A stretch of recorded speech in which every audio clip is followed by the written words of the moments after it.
about joyless as we look at Ohio State's main competition in the Big Ten Eastern Division. Michigan State, they're having all sorts of problems too. They scored 7 points against Arizona State, and this has been going on now for a year and a half. And that was some ugly football out of Michigan State, and in the defense and the offensive discrepancy can't be good for the locker room there either. It was really great of Mark D'Antonio to sit there and take all of the coaches that he had on the offensive side of the ball and put them in a little shaker and just roll it out and put everybody in chairs, like rearrange chairs in the Titanic.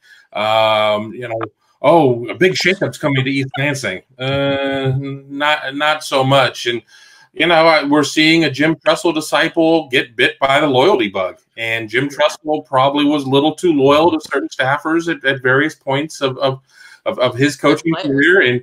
And D'Antonio's offense has been in quite a funk, and it's not necessarily like there's a lot of help on the way either in terms of recruiting. So I don't know what the right answer is going to be. I mean, they still have some great players, Kenny Willekes and whatnot on the defensive side of the ball. But, you know, week in and week out, unless the opponent has Illinois or Rutgers on the front of their jersey, I don't see how they're going to score many points.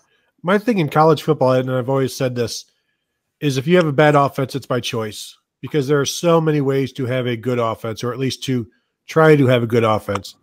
If you want your ball control offense and you don't want to spread it out, or you want to just make sure that you're being safe with the ball, you are choosing to have a less than great offense, and you're choosing to have a mediocre offense.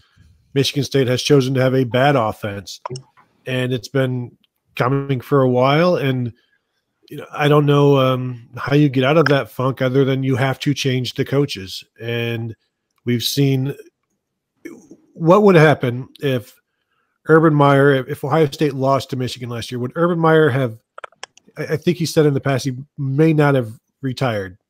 So if Urban Meyer is back, is Bill Davis back, is Greg Schiano back, two guys he's very loyal to, two guys who are, you saw what they did with the defense last year and how much better the defense is now without them. So loyalty, I mean, a lot of head coaches have been guilty of it. And Zach Smith, you said it. I mean, Urban Meyer, it's not just those two, not just the two defensive guys. And it's something that coaches talk about, self-scouting their teams. I don't think they self-scout themselves enough.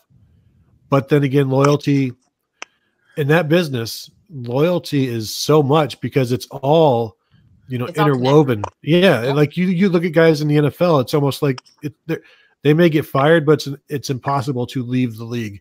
Somebody will always pick you up. You'll be working somewhere else. There's so many coaching jobs. You've got in college now, you've got analysts where former head coaches are now analysts. And there's this line that some coaches just don't care to cross. And I guess after you've made $30 million,